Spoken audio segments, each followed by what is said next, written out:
Bon, troisième instruction. Je crois que je vous l'avais cité, cette phrase qu'elle prononce à un journaliste. Ça fait 14 ans que je n'ai pas mis les pieds dans une église et je ne suis pas prêt d'y remettre les pieds, je suis bien contente comme ça, juste avant de partir. Et alors je vous l'ai raconté, c'est pour pouvoir mettre ses enfants chez les religieuses qu'elle va voir un prêtre, son curé, quoi, en somme, et que celui-ci lui dit, mais enfin, ça marche pas. Alors, elle essaie de lui expliquer, et elle lui dit, c'est un passage que j'aurais voulu vous lire, je le ferai peut-être à la fin, si j'ai le temps, c'est pas sûr. Il dit, mais enfin, pourquoi est-ce que vous ne pratiquez pas? Elle lui dit, parce que j'aime pas les curés. Voilà, c'est très simple, j'aime pas les curés. Alors, elle explique pourquoi elle n'aime pas les curés. Une des raisons, c'est celle que je vous ai déjà citée à propos de son mariage, la manière dont il lui a montré la porte parce qu'elle ne savait pas la religion de son futur époux. Il y en a une plus ancienne qui l'a marqué peut-être plus profondément, une injustice dont elle a été victime au moment de sa première communion. Et j'ai admiré aussi, en lisant alors le premier livre, que sa mère, qui était une femme extrêmement courageuse, incontestablement, qui a fait la preuve de n'avoir peur de rien et de ne se laisser démonter par rien et d'être très douce et très patiente et de supporter son mari, qui n'était pas de la tarte, si vous me permettez l'expression, eh bien, cette mère, placée en face de l'injustice subie par sa fille, à qui revenait de droit le privilège d'être la seconde à lire l'acte de consécration à la Sainte Vierge au cours de la première communion solennelle, ça se faisait les 4 premières, les 4 plus méritantes, disaient l'acte de consécration, et au moment de la prononciation de ce solennel, de cet acte, où elle s'attendait à être appelée après la première, eh bien, on en fait venir une autre qui était plutôt la dernière, et on ne la fait pas venir elle. Et la fille qui récite les vœux, je crois, ou l'acte, en passant, on lui dit, hein, je t'ai bien eu, et elle lui explique que l'abbé Roulant, qui s'appelait l'abbé Roulant, est un homme comme les autres. Il est venu chez nous hier soir, on lui a fait du poulet. En ce temps-là, c'était assez merveilleux. Et voilà, en somme, il s'est fait acheter. Alors, elle, Geneviève, bien sûr, a été révoltée au plus haut degré, et c'est une des choses qui l'ont marquée pour la vie contre les curés. Mais alors, il paraît que c'est rien à côté de la colère de sa mère, qui avait supporté tout dans la vie, mais qui n'a pas supporté ça. Il n'a pas supporté ça. C'est bien naturel, c'est bien, on voit bien la psychologie humaine, ça. Alors, elle a senti ça donc à ce prêtre, plus le problème beaucoup plus grave, à mon avis, mais elle n'en parle pas là, mais elle en parle ailleurs, de l'enfer et, d'une manière générale, de la doctrine chrétienne, la notion du péché telle qu'elle l'avait comprise, ou qu'on lui avait expliqué, sans doute fort mal, et qu'elle appelle un bourrage de crâne, ça c'est plus grave parce que c'est doctrinal. Alors, pour toutes ces raisons, donc, elle s'était écartée de l'Église, et alors, ce père lui est sympathique, et il lui dit, mais enfin, vous pourriez venir à l'église. Et alors, ça se bat pas du tout sur le plan des profondeurs, sur le plan que, vous soyez pas si mal reçu que ça.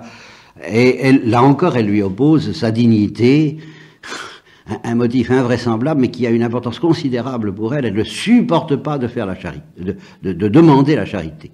Là aussi, ça remonte dans son enfance. J'ai connu ça. Ma grand-mère évoquait les enfants pauvres, qui, à l'époque de Pâques, je crois, faisait les fermes et chantait quelques petits couplets, comme ma grand-mère chantait elle-même. Je ne peux pas vous les reproduire, parce que malgré tout, hein. Mais enfin, à votre bon cas, monsieur, dame, quoi, et c'était pour avoir des œufs, pour avoir ceci, cela, et elle a été condamnée à le faire parce qu'elle était dans les pauvres, et c'était une pénitence épouvantable pour elle que de faire ça, et elle en a gardé une horreur de recevoir la charité. C'est très important, alors là, pour la suite de notre affaire, justement. C'est un des points névralgiques. Et tout au long de son pèlerinage, à chaque fois que quelqu'un spontanément, car elle n'a jamais demandé un sou, lui demande d'accepter de l'argent, c'est une humiliation la pire de toutes, que de recevoir de l'argent qu'elle finit bien par accepter parce qu'elle se rend bien compte qu'elle ne peut pas complètement et toujours refuser.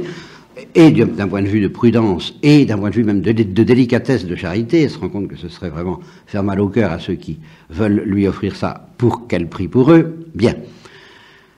Alors, toujours est-il qu'elle dit à son curé, non, je ne peux pas y aller parce que il m'arrive de pas avoir un sou et je ne peux pas donner la quête. Voilà. On en est quand même là, à ce temps-là. Alors, il lui a dit, vous vous mettrez dans un coin, il n'y a que moi qui vous ferai, et si vous n'avez pas de condamné à laquelle, vous croiserez les bas, je saurai ce que ça veut dire, et vous présenterez pas le truc. Ça va s'arranger. Enfin, il lui arrange des choses, facilite, bien. Alors, elle y vient, ça lui fait elle y vient, quoi, comme ça. Et les dames de la paroisse, ça passe moins bien, beaucoup moins bien. Et là, il a été moins habile, dit-elle. Il a été très bien pour la messe, mais pour le reste, c'est moins bien. Et puis alors, à la fin, il lui dit, faut pas partir sans avoir la communion. Ah, communion. Communion, ça veut dire confession. Mais il lui dit, vous verrez très bien. Et alors, ils passent leur temps à discuter le coup et à maintenir leur point de vue, chacun de leur côté du confessionnal. Mais, moyennant quoi, il lui donne l'absolution, je suppose. Bon, il farfouille peut-être pas autant que j'aurais farfouillé, il a peut-être bien raison. Hein, toujours les amis de Job contre Job. Et elle communie.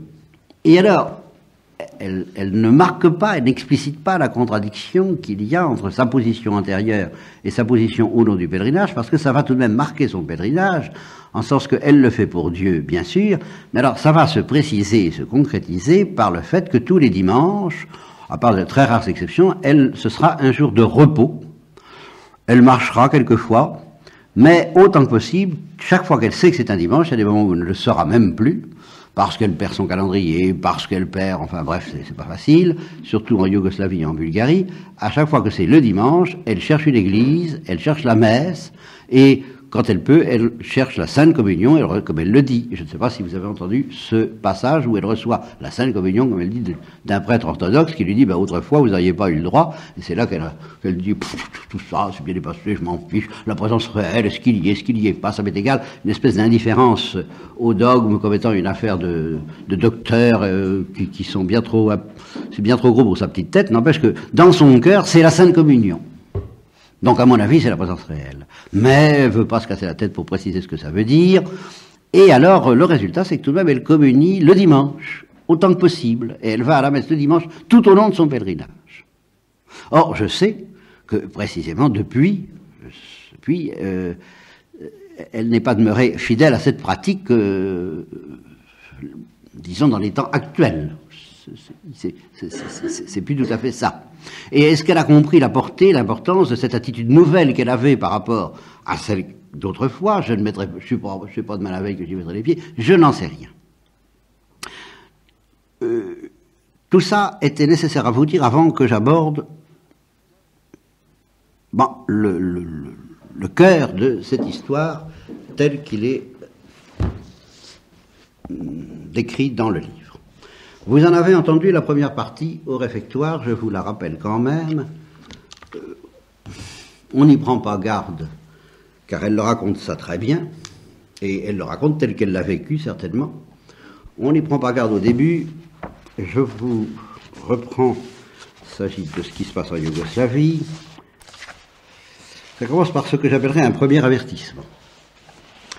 Premier avertissement, vous l'avez entendu lire, il s'agit d'une femme qui la suit. Et elle n'a aucune envie de parler. Je suis si bien toute seule.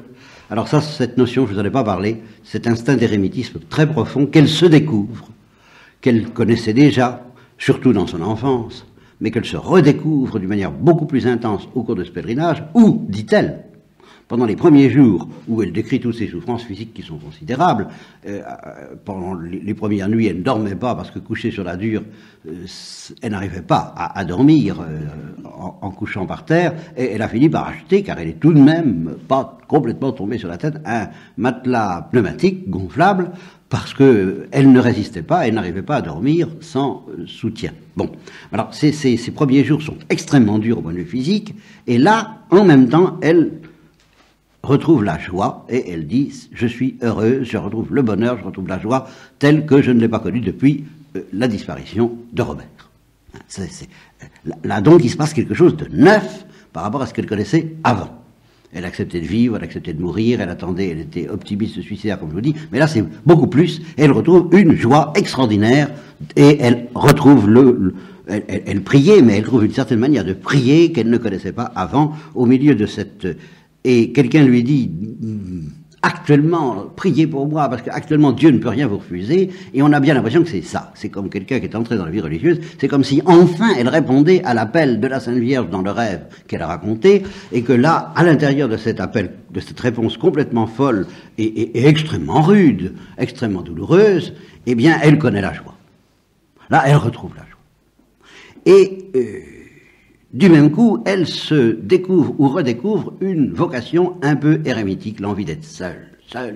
Et à plusieurs reprises, elle dit, si je vivais plus tard, si j'arrive à me retirer dans la solitude, ce sera un lieu comme ça, avec des arbres comme ça, ou une maison comme ça. Enfin, bon, voilà ce qu'il me faudrait. Il n'y a que dans le silence qu'on trouve la vérité, il n'y a qu'en silence qu'on goûte Dieu, qu'on goûte ce que je sens. Bon. Et alors, c'est ce qu'elle dit ici, je suis si bien toute seule pour méditer, pour goûter dans le silence le paysage de montagne qui m'entoure.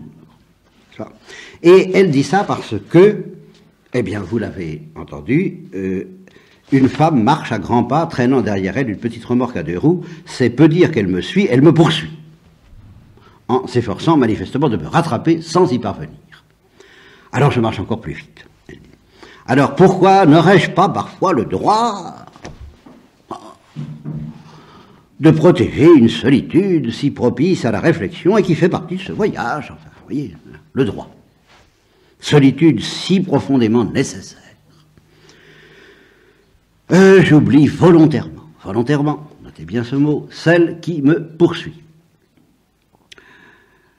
Alors, je passe, si vous avez entendu ce passage, et elle entend un bruit, le même bruit, elle se retourne, la femme lui fait signe de l'attendre, cette fois elle obéit, et quand elle arrive à sa hauteur, elle dit, j'ai envie de disparaître sous terre, tant j'ai honte de moi, parce qu'elle la voit à bout de force, d'avoir couru pour la rattraper. Elle n'a plus de respiration, sa respiration, et elle n'arrive plus à reprendre sa respiration. Pour me faire pardonner, je lui offre en silence ma gourde remplie d'eau fraîche, elle boit, elle me remercie, est-ce que... Elle prend ses mains dans les siennes, d'un air de dire c'est pas si grave, ce qui accentue encore mon sentiment de honte. Comment ai-je pu être aussi égoïste? Pour protéger ma chère solitude, je me suis conduit d'une manière ignoble, je n'ai pas de quoi être fier. Je prends la ferme résolution de ne plus laisser quelqu'un derrière moi s'escrimer à me suivre. Et elle ajoute, ce que vous avez entendu, mais je le relis, pourquoi, mon Dieu, n'ai-je pas respecté cet engagement? Oh, pourquoi mon pèlerinage eût acquis une dimension autre, plus extraordinaire peut-être, et je ne traînerai pas au fond de mon cœur, aujourd'hui encore et pour le reste de ma vie, un regret si vif. Un être unique a croisé mon chemin, et je suis passé à côté de lui, sans le reconnaître, uniquement préoccupé de protéger jalousement ma solitude. Mais n'anticipons pas, le moment n'est pas encore venu d'en parler. Un peu calmée, la petite dame m'explique par geste, et alors voilà un point sur lequel j'entre en scène. J'entre en scène parce que là, très nettement, je suis tenté de dire que dès ce moment-là, elle n'a pas compris ce qui se passe. Parce que, sans quoi je suppose qu'elle le dirait, elle ne le dit pas.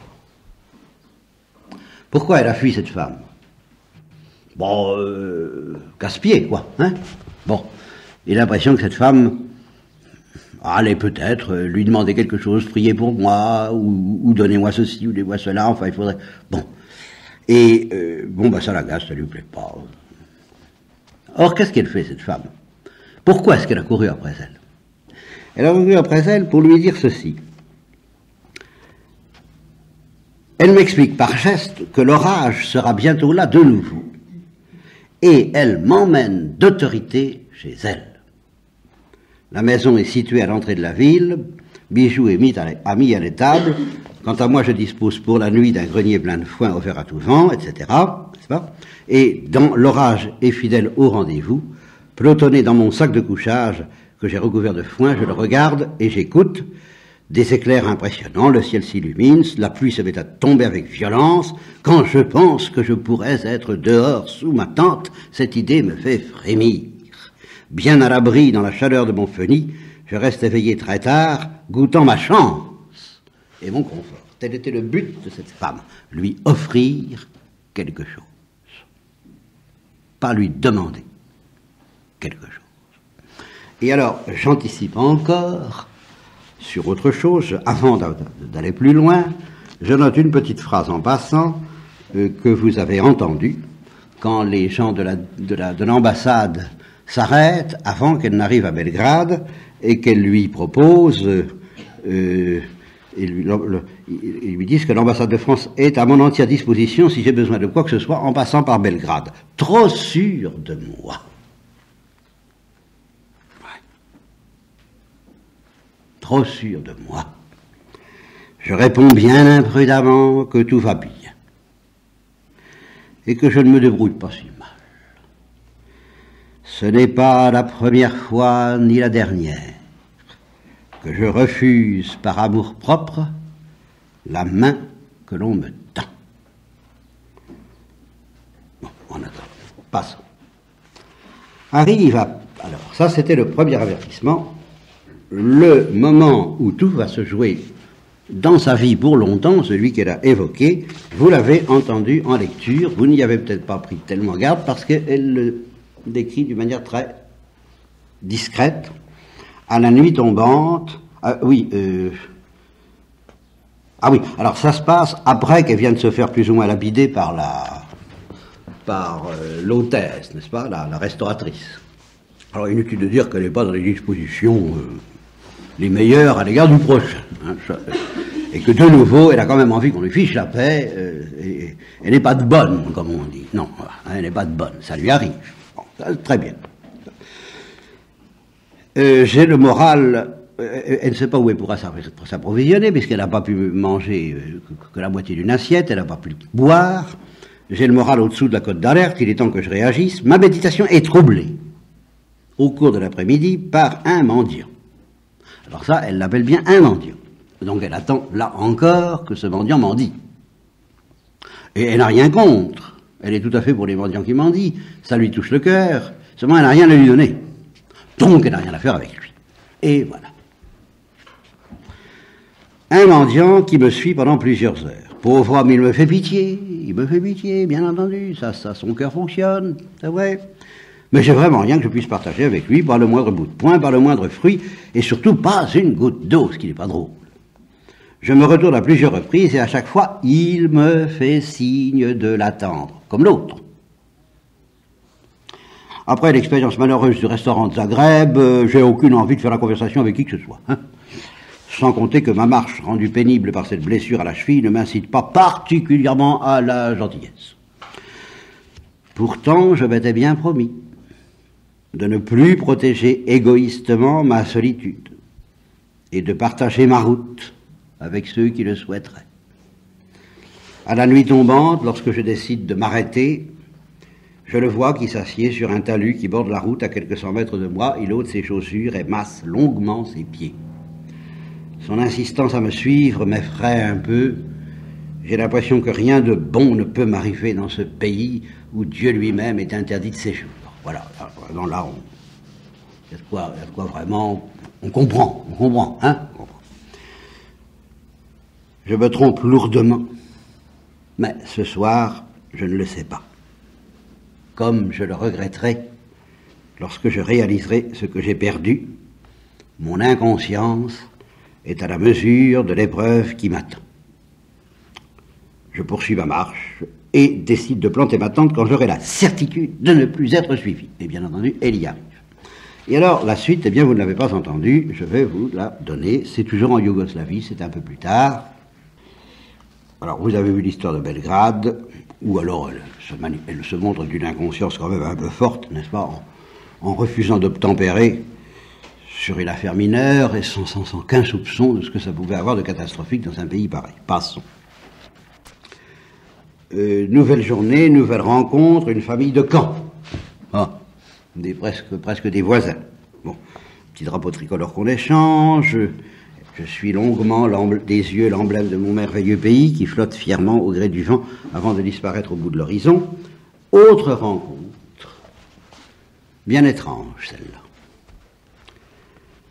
En fin d'après-midi, quelques kilomètres avant Nice, la route droite, absolument plate, permet de voir venir de loin des automobiles et des piétons. Aussi, je suis très surprise d'apercevoir soudain, à 4 ou 5 mètres devant moi, un homme, surgi de je ne sais où. Au premier regard que je pose sur lui, il se produit en moi une sensation curieuse et très désagréable. Notez bien ceci, désagréable. J'ai l'impression que mon sang se met à bouillir dans mes veines. L'homme qui va croiser mon chemin est grand, il mesure au moins 1,85 m. Svelte, presque maigre, il est vêtu d'un costume gris foncé à la mode européenne, et sa tête est recouverte d'un voile blanc, comme en portent les musulmans. Mon cœur bat à grands coups, sous l'effet d'une émotion intense que je n'arrive pas à définir, et que je suis incapable de contrôler. Il porte dans la main gauche un linge blanc noué aux 4 coins et qui contient un objet ayant la forme et la taille d'un melon ou d'un ballon d'enfant. Plusieurs détails me frappent chez cet homme. D'abord son maintien, droit et majestueux, et aussi l'extraordinaire blancheur de ses voiles. Je remarque la beauté de sa main gauche lorsqu'il me croise. Ses doigts sont longs, fuselé, très soigné, tout en lui respire la perfection. En passant à ma hauteur, il me salue d'un simple shalom. Et je réponds shalom, comme si cette salutation, qui veut dire en hébreu la paix soit avec vous, m'était aussi familière qu'un simple bonjour. J'ai à peine prononcé ce mot que dans l'instant même, je sais qui est cet homme qui vient de me croiser. Je me retourne vivement et lui demande d'une voix suppliante, « Ô Monseigneur, je vous en prie, arrêtez-vous un instant. » Sans se retourner, l'étrange voyageur répond d'une voix où perce l'amertume. « Tu ne m'as pas attendu lorsque j'étais mendiant. » J'ai aussitôt la vision très nette de ce miséreux assis sur le bord d'un fossé, en train de retirer ses chaussures et qui m'avait suivi tout l'après-midi à la sortie de Zagreb. Ce mendiant, oublié depuis si longtemps. Notre Seigneur a disparu de ma route, aussi simplement qu'il est apparu. Plus encore que par cette extraordinaire rencontre, je suis bouleversé par les reproches qui viennent de m'être adressés. Tu ne m'as pas attendu lorsque j'étais mendiant. Je réalise soudain que je viens de vivre l'aventure de Saint-Martin, mais à l'envers. J'ai rencontré ce mendiant, mais je n'ai pas su le reconnaître. Je ne l'ai pas attendu. Et alors, elle ajoute cette phrase très importante, mais je ne suis pas sûr qu'elle en comprenne bien l'importance. Je n'avais rien à partager ce jour-là. Rien. Sinon ma détresse et ma solitude. Alors, ici, bifurcation, c'est-à-dire que là, nous allons voir à l'œuvre quelque chose que moi, je suis obligé d'appeler des qualités naturelles et surnaturelles que je n'ai pas du tout. Là, jusqu'à présent, je comprends bien, à partir de ce qui va suivre, moi, je ne peux plus suivre. Mais j'admire. Et je tiens à vous dire que j'admire. Je crois que les femmes ont cet instinct admirable, plus que les hommes. Alors, voilà. Mon esprit réaliste me crie « Attention, Geneviève, ne prends pas cette histoire au tragique, sinon c'en est fini de ton pèlerinage. » Oui, alors là, moi, je pourrais. Alors là, faut être fort. Hein. Là, je peux pas. Mon admiration est sans réserve, parce que elle va pas la prendre au tragique, mais elle va la prendre au sérieux. J'ai rien à lui reprocher là-dessus. Elle va pas passer outre. Oh non. Mais elle va pas se laisser aller, quoi, comme on dit. Hein. Moi, je me serais laissé aller. Ça, c'est vrai. J'aurais pas pu continuer le pèlerinage. Et ça n'est pas une supériorité, c'est une infériorité sur elle. Et je vous prie d'en prendre note. Je dois raisonner, poser sur mon cas un diagnostic objectif. Là, elle devient objective, là où je ne saurais pas l'être. De toutes les aventures qui me sont arrivées, celle-ci est la pire de toutes, certes. Mais est-ce une raison pour désespérer, avec cette habitude acquise dans mon enfance, de disséquer chaque événement, bon ou mauvais, d'en peser le pour et le contre, d'en tirer parti, j'ai parfois des surprises. Ce qui me semble à première vue une catastrophe peut devenir, après mûre réflexion, une source d'enseignement profitable, mais voilà, pour l'instant, j'ai chaud, j'ai soif, je suis fatigué, incapable sous le coup de l'émotion de juger sainement ce qui arrive. Si notre Seigneur a voulu me donner une leçon, ben, il n'est pas allé de main morte. Ouh là là, il a réussi, au-delà de toute espérance.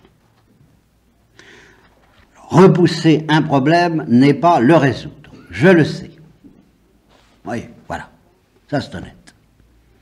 Pourtant, faut que je fasse le vide dans mon esprit, et que je remette à plus tard le besoin de voir clair en moi. Il faut que je laisse passer un peu de temps. Un jour ou deux, ce n'est pas assez. Un mois ou deux, c'est trop.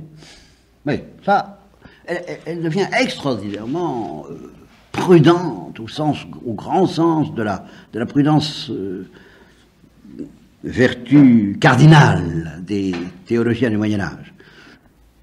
Alors, voyons, par exemple, la durée de la traversée de la Bulgarie. Oui, voilà, d'accord. Je reprendrai cette affaire après mon entrée en Turquie, pas avant. Oh, faut le faire. Hein. Compris, madame la pèlerine? Il en est des fardeaux de l'esprit comme de ceux du corps.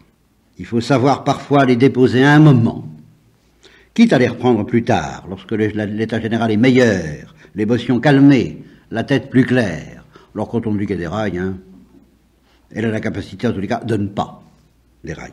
Pourtant, je comprends mal que notre Seigneur m'ait fait ça à moi, mais ça passe pas. J'ai toujours eu le sentiment d'être à sa disposition, attentive à l'écoute de sa volonté. Pour une petite fois où je me suis montré distraite, il m'est tombé dessus au moment où je m'y attendais pas. Le brigand. Tout de même, on n'a pas idée d'avoir si mauvais caractère. Oh. Puis autant que je me souvienne, j'avais pas le moindre bout de pain partagé avec ce mendiant. Hein, il revient toujours, et alors c'est là où j'ai mon petit... Alors là, j'ai quelque chose à lui dire. Alors. Geneviève, attention, défense, de repenser à cette affaire avant la Turquie. Depuis quand ne ferais-tu plus la loi dans ta propre cervelle? Ah, pourtant, je ne peux pas m'empêcher de penser que si vous traitez aussi durement ceux qui vous aiment et sont pleins de bonne volonté, curieuse de savoir de quelle manière alors vous traiterez les autres. Ah oui, ça ne m'avait pas l'enfer.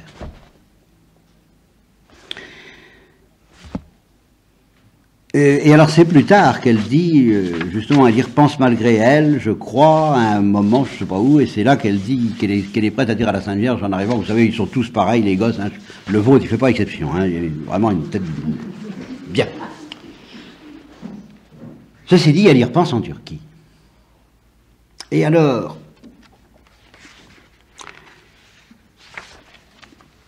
à peine est-ce qu'elle a franchi la frontière de Turquie, il y a deux angoisses qui vont l'assaillir. Il y a celle-là, et qui s'entrecroisent d'une manière assez difficile à discerner. Hein. Bon. Il y a celle-là, celle de cette aventure qui est la pire de tout ce qui lui est arrivé depuis qu'elle a commencé son pèlerinage, et Dieu sait s'il lui en est arrivé, et d'autres encore que vous n'avez pas encore entendus.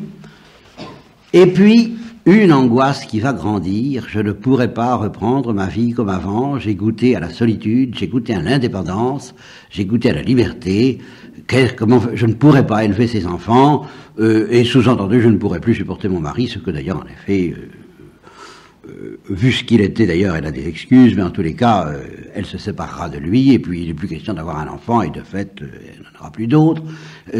Mais elle pressent tout ça, et n'a pas trouvé la clé ni la solution à ce moment-là, et elle ne se sent pas de taille, et la tentation suicidaire est là, je peux pas, ce fardeau de la vie quotidienne, qui n'est pas conforme à tout ce que mon être souhaitait, et oui, mais auquel elle n'a pas su répondre quand elle a eu l'invitation de la Sainte Vierge dans son rêve, cette solitude avec Dieu, elle en a trouvé le goût, et ne plus avoir ça, elle ne s'en sent pas le courage. Alors ces deux angoisses se mélangent inextricablement. J'ai fait quelque chose, je lui ai fait quelque chose, pourquoi est-ce qu'il m'a fait ça, pourquoi est-ce qu'il est si dur, qu'est-ce qui s'est passé, et puis comment est-ce que je vais faire pour reprendre la vie. Et alors un accablement progressif s'empare d'elle, en même temps que la joie revient de temps en temps, mais c'est quand même pas comme avant.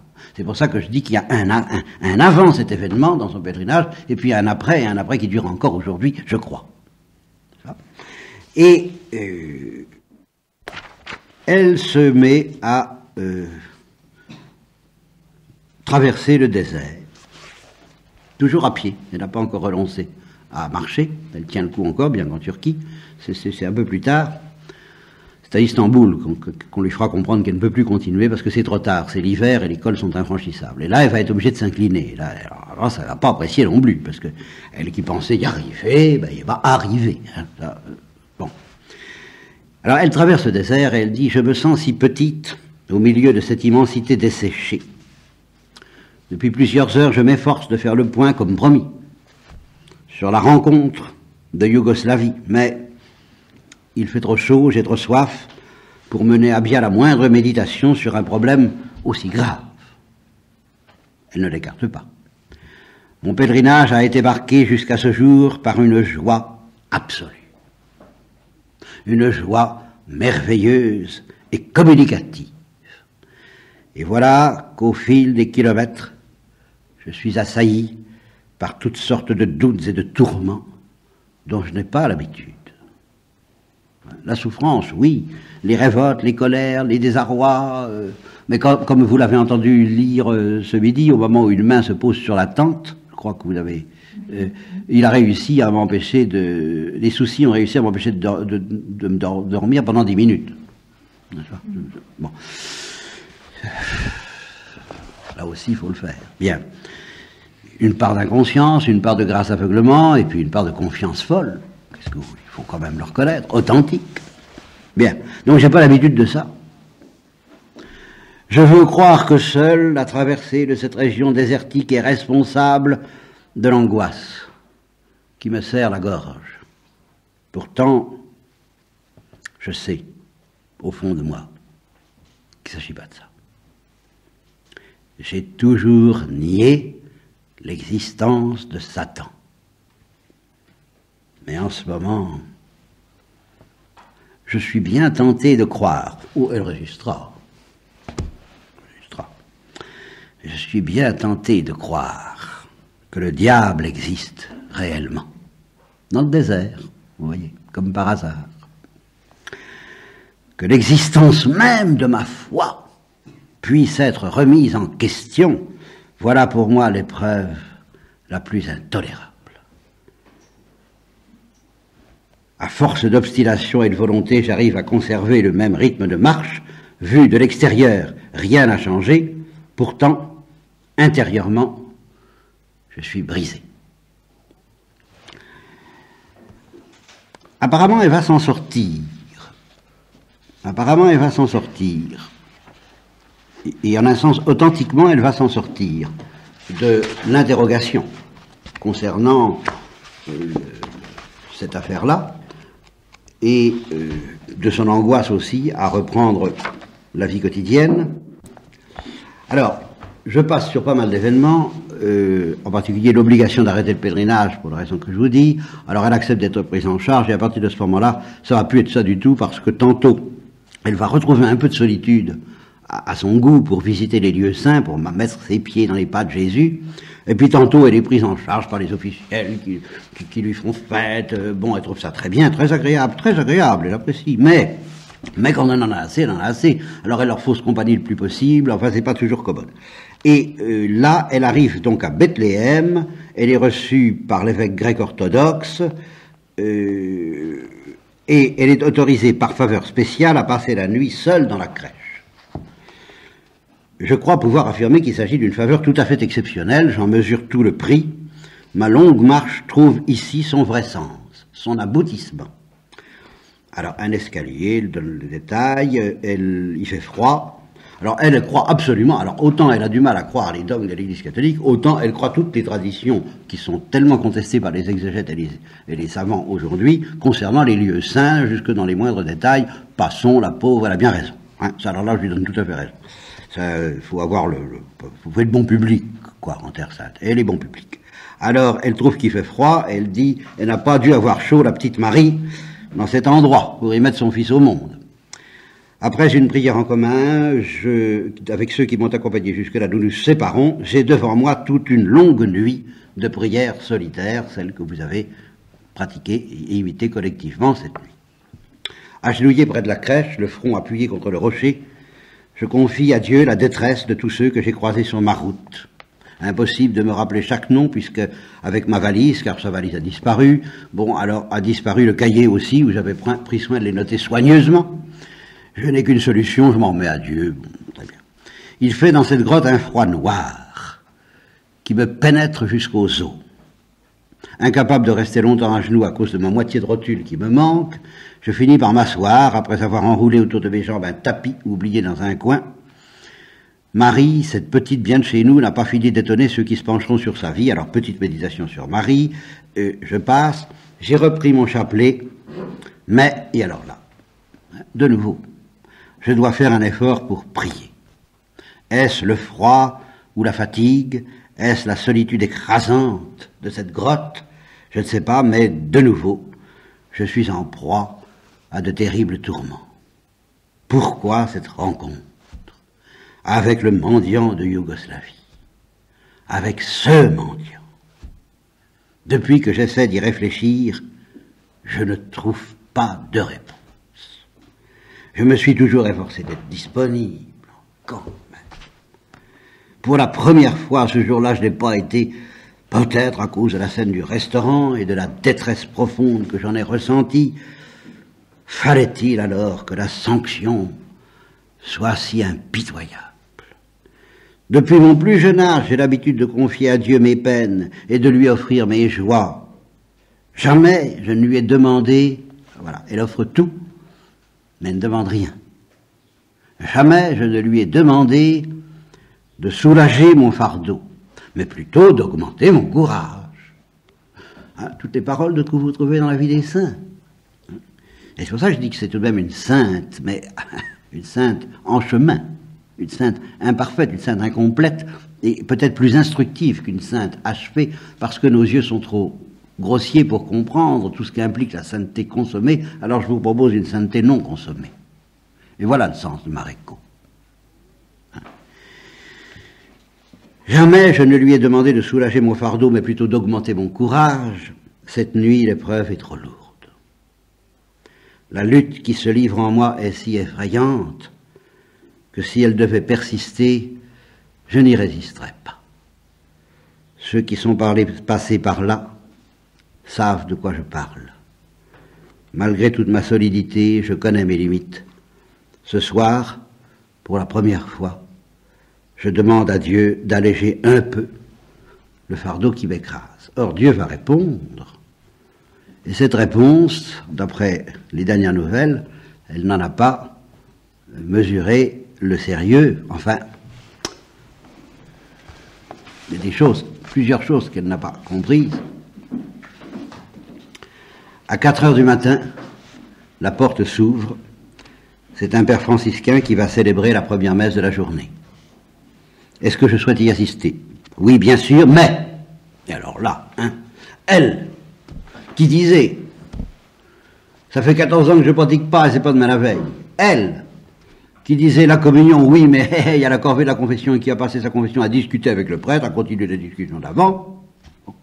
Elle, à qui on propose la communion, plutôt, oui, assister à la messe, plutôt elle, à qui on propose d'assister à la messe, dit oui, bien sûr, mais pas avant d'avoir été entendue en confession. Alors elle a compris, elle a compris, oui. Qu'est-ce qu'elle en a fait? Je ne sais pas. Rassemblant le peu de courage qui me reste, j'en fais timidement la demande au prêtre, qui accepte, un peu étonné peut-être, mais qui n'en laisse rien paraître. Secoué de sanglots, j'ai bien du mal à lui expliquer clairement ce qui m'arrive, mais le père me rassure en me disant avec douceur que je ne suis pas la première à vivre une telle épreuve. Il ajoute ces paroles que je n'oublierai jamais. Eh oui. Mais il y avait, enfin bref, mais tout se passe comme si Dieu, avant de confier une mission à ses enfants, voulait jauger leurs âmes. Gardez votre calme, cette épreuve passera. Tout rentrera dans l'ordre. Au moment précis. Bon, tout rentrera dans l'ordre. Fin des paroles du prêtre, fin de citation du prêtre. Au moment précis où je vais sortir du confessionnal, j'ai la sensation très nette de quelqu'un qui passe un bras autour de mes épaules et m'aide à me relever. Je regarde autour de moi, il n'y a personne de visible, et pourtant je sens ce bras qui me soutient, comme je le fais moi-même si souvent pour venir en aide aux malades dont je m'occupe parfois. La douce présence me quitte lorsque je m'agenouille dans un banc, prête à suivre la messe. Alors, elle suit à la messe, et les larmes continuent de couler sur mon visage, mais cette fois ce sont des larmes de joie. Seul avec le Père dans l'église, seul avec Dieu, seul avec elle, la Sainte Vierge, je reçois la communion et je retrouve la paix du cœur. Voilà. Elle n'a pas compris qu'il fallait continuer. Après la messe, le prêtre m'entraîne vers le réfectoire de la communauté, tout le monde dort ensemble, nous buvons en silence un grand bol de café chaud, le père me regarde en souriant, je ne souffre plus. Oh, cette terrible nuit dans la grotte de Bethléem, je ne suis pas prêt de l'oublier. Pourtant, au bout de ma nuit, il y a eu la lumière, mais il y a des grâces dont il vaut mieux ne pas parler. Ah, pour ceux qui disent qu'elle est indiscrète, là, elle fait preuve d'une discrétion que je regrette. Mais, là, cette fois, je me hasarde à offrir un diagnostic à Geneviève Dubosc. Je ne sais pas si je le lui présenterai, ni comment. J'ai tout de même un diagnostic à lui proposer, une explication à lui proposer. Vous voyez, tout est parti de... Elle le dit elle-même, elle n'avait rien à offrir à ce mendiant. Rien que sa détresse. Première remarque. Deuxième remarque, j'ai toujours dit son cœur parle. Et que c'est sa grande force, c'est son grand atout. Non seulement un atout dans la vie, c'est pas toujours un atout de laisser parler son cœur, comme elle le dit elle-même, si on n'avait pas des protections, ce serait, on pourrait pas vivre. Mais c'est un atout par rapport à Dieu. C'est son grand atout par rapport à Dieu. C'est que son cœur parle. Bon. En dehors de ça, qu'est-ce qu'il y a? Ben, il y a les défauts, il y a les péchés, car je prononce le mot, je me permets, c'est le mot, qui ne répondent pas à l'image caricaturale qu'on a pu lui redonner ou qu'elle a pu s'en faire. Enfin, il y a tout cet amour-propre, tout cet entêtement et cette affirmation vraiment très orgueilleuse de dire « je n'accepterai jamais que quelqu'un pense ma foi pour moi ». Bon, c'est ce refus absolu de la révélation d'un enseignement qui passe par-dessus la tête des curés autant que de la sienne. Bien, ça c'est négatif. Alors, tentation du père Molinier et de bien d'autres en face de ça. Le positif, ça va, on ne s'en occupe pas.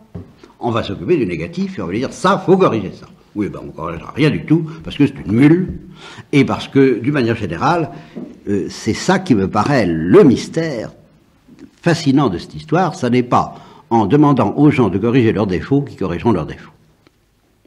C'est pas comme ça que Dieu s'y prend. Pas comme ça que Dieu s'y prend.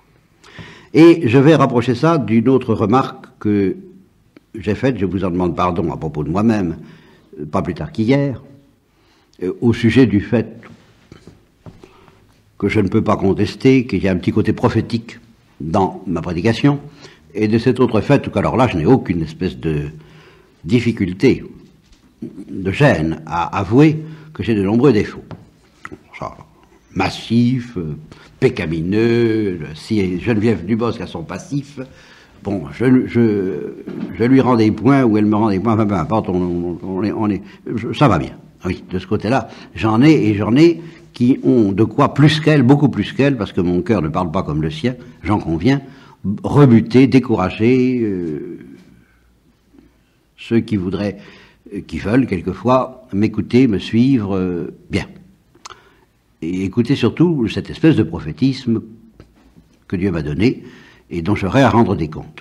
Mais je disais à quelqu'un, hier, au téléphone, oui, j'ai des défauts, mais je sais que tous ceux qui me rejettent, ce n'est pas à cause de mes défauts qu'ils me rejettent. Ceux qui ne me rejettent pas critiquent mes défauts, et ils les critiquent d'autant mieux que justement ils ne me rejettent pas. Et qui savent très bien discerner le sel que Dieu me demande de transmettre et qu'ils l'acceptent. Ceux qui me rejettent, ce n'est pas moi qui le rejette, ni mes défauts, c'est ce sel. Bien. Qu'est-ce que ça a à voir avec cette histoire? Ça a à voir ceci, c'est que quand Geneviève Dubosc critique les curés, elle se trompe. Ce ne sont pas les curés ni leurs défauts qu'elle rejette, c'est autre chose. Et cette autre chose, elle n'en a pas conscience, c'est géologique. Et justement parce que c'est autre chose, ça n'est pas en lui disant tout ce qu'on lui dira, qu'à savoir qu'il faut corriger cette attitude orgueilleuse qu'elle y parviendra.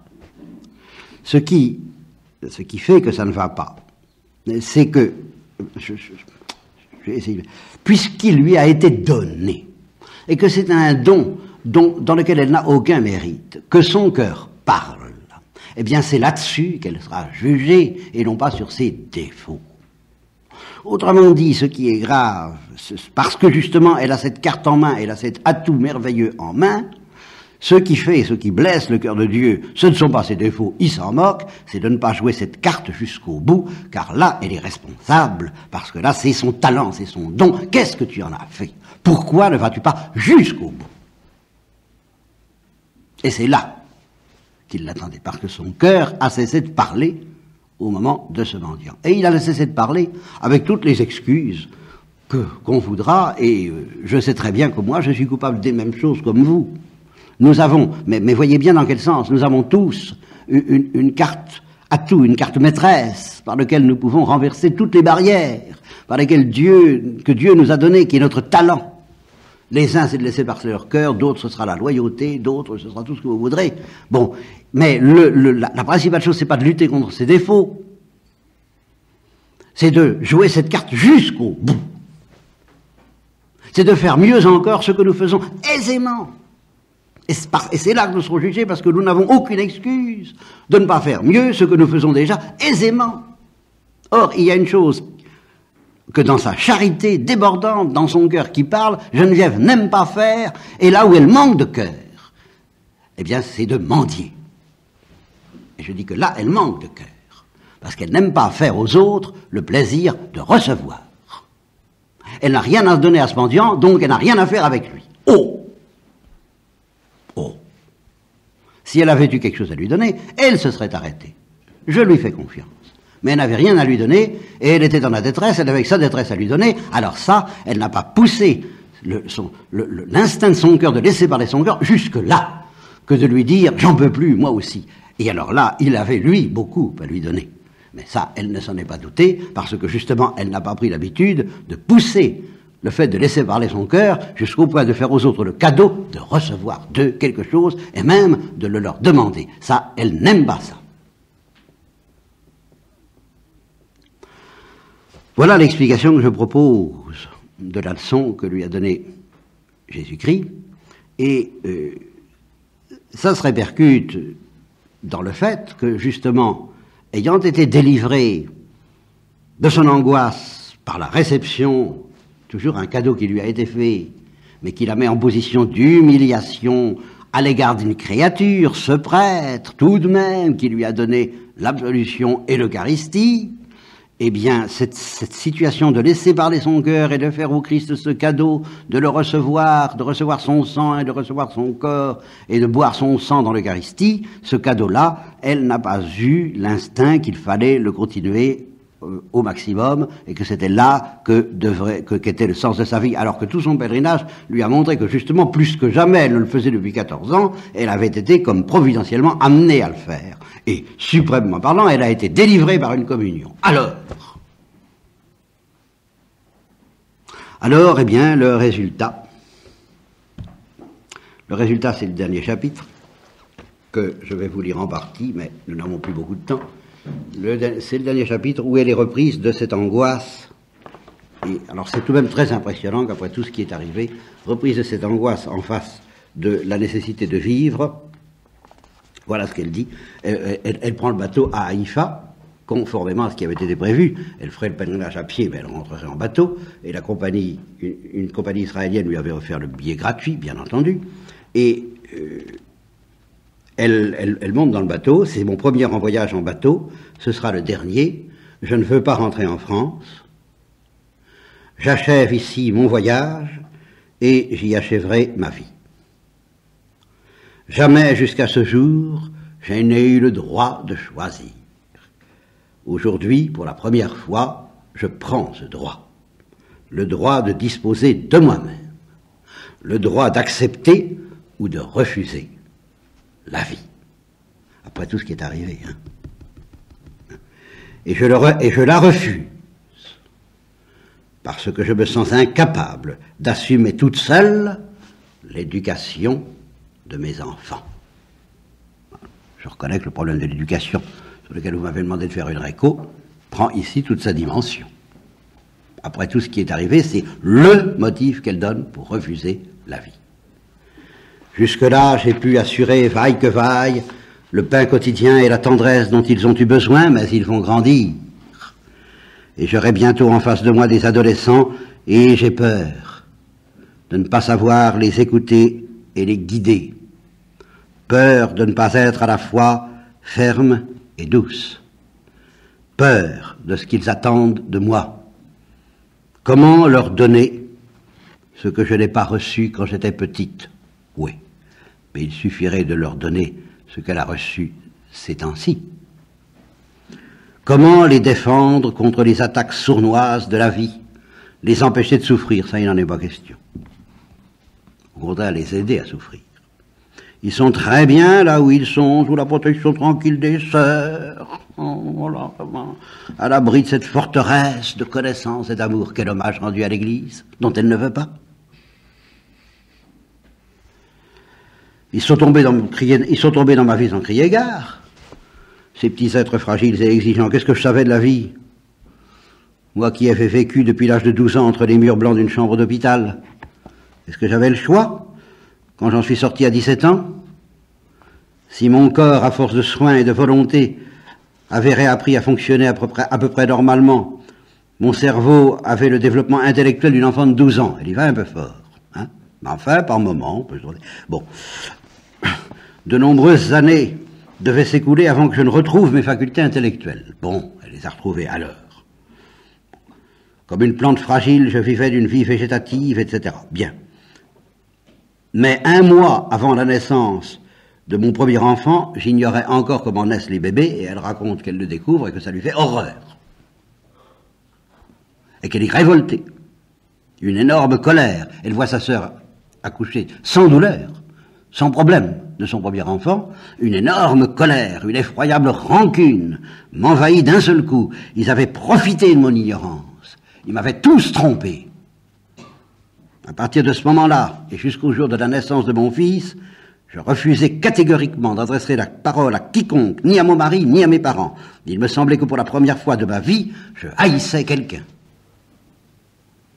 Et je ne savais pas encore que les séquelles de mon éventration allaient faire de chacun de mes accouchements un calvaire tel qu'aucune bête, si solide fût-elle, n'eût pu y résister. Bon, alors, bien, et alors, après quelques détails, de quelle faute tragique sommes-nous donc coupables pour avoir en pénitence reçu la vie.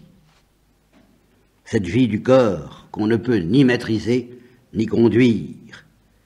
Cette merveilleuse mécanique, etc. Bon, cette prison d'os, etc. Bon.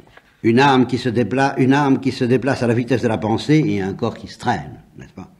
Mon âme qui veut s'élever, chercher le dépassement de soi, la quête du sacré, et ce corps véhicule qu'il faut réintégrer, mon corps disgracieux et lourd qu'il faut traîner comme un boulet.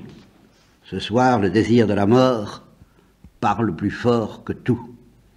Ce soir, pour la première fois, j'ai le droit de choisir. Au milieu de la nuit, j'irai à l'arrière du navire, là où tel un cœur immense battent les hélices. Je m'assiérai sur le bastingage, et après une dernière prière, ce qui prouve bien qu'elle espère bien être accueillie malgré tout, je me laisserai glisser simplement jusqu'au fond de cette mer si bleue. Et alors elle le fait, elle y va, et un homme arrive derrière elle, la regarde en souriant, il a un visage ouvert, des yeux lumineux. « Faut pas rester ici, madame », me dit-il avec une grande gentillesse dans la voix. L'eau a un pouvoir mystérieux. Méfiez-vous. Il est quelquefois difficile de lui résister. Cet homme a des antennes. Un peu dérouté, je demande qui êtes-vous, monsieur? Je suis chargé d'assurer le service de sécurité à bord. Vous ne dormez jamais? Si, bien sûr, dans la journée. La nuit, je fais des rondes, pour être sûr d'avoir à l'arrivée le même nombre de passagers qu'au départ. Pourquoi? Il vous arrive d'en perdre en route? Non, justement parce que j'y veille. Mais si j'étais pas là, ça pourrait bien arriver, parfois, dit-il en me fixant droit dans les yeux. Pas très agréable d'être percé à jour par cet étranger un peu trop perspicace, je me sens mal à l'aise. Et alors qu'est-ce que vous faites quand votre passager refuse d'aller se coucher? Je le conduis à l'infirmerie, le médecin s'en occupe. Généralement ça se passe très bien. Ça arrive souvent? Assez, oui. Bon, alors je dois me coucher. Après minuit, les rêveries romantiques sur un bateau, c'est interdit. Mais oui, allez, venez au carré, je vous offre une tasse de thé. Et il se met à causer. Et il sait qui elle est, il lui montre les journaux. Il dit, on parle beaucoup de vous là-dedans. Il faut un sacré courage pour faire un voyage pareil. Mais si j'ai bien compris, vous êtes habitué à vous battre. Alors, ce soir, j'ai eu envie de crier pouce. Je ne joue plus. Voilà tout. Vous êtes quelqu'un de fort. Vous le savez très bien. Après votre accident, vous auriez très bien pu vous laisser aller. Mais vous vous êtes battu, vous avez choisi de vivre. C'est un choix que vous devez respecter. Je le regarde et je me tais, qu'est-ce que je pourrais lui dire? Cet homme a des yeux qui voient à l'intérieur de l'âme. Est-ce seulement son métier qu'il veut? Ce soir, il m'a prise en place, il a choisi à ma place, pour quelqu'un qui ne veut pas qu'on pense sa foi pour elle. Je me sens tout engourdi d'une lassitude, etc. Et alors, c'est là où il lui donne ce petit bout de lumière, certainement à intégrer dans l'ensemble de ce que moi je voudrais lui dire, et sur lequel je vous laisserai parce qu'il faut bien s'arrêter. Vous avez déjà joué aux courses? Comment? Je vous demande si ça vous arrive de jouer au tiercé, en France. Ah non, jamais, non. Pourquoi vous me demandez ça? Un handicap pour un cheval, vous savez ce que c'est? Ah non, expliquez-moi. Un handicap, c'est le poids supplémentaire dont on charge un cheval qui a tendance à gagner trop souvent. Alors on ralentit sa course, tout en donnant aux autres chevaux des chances à peu près égales. Où est-ce que vous voulez en venir? Je comprends pas. Vous comprenez pas? Vraiment. Certaines âmes, parce qu'elles vont trop vite, ont elles aussi des handicaps à surmonter. Par exemple, vous. Vos soucis d'aujourd'hui, en ajoutant un poids supplémentaire à ceux que vous avez déjà, sont là pour ralentir votre parcours. Muette de saisissement, je regarde ce marin transformé pour un instant en professeur de théologie. Tiens, elle écoute un professeur de théologie, parce qu'il n'a pas les habits de curé. Vous êtes chrétien? non, je suis juif. Et effectivement, c'est très juif, c'est très profond. Mais quelle que soit la religion qu'on pratique, il est toujours difficile d'être à la fois maître et élève. Je sais, qu'est-ce que je peux faire? Faites comme vous avez toujours fait jusqu'à maintenant, faites confiance, remettez vos problèmes entre les mains de Dieu, il les résoudra de son mieux, c'est la grâce que je vous souhaite.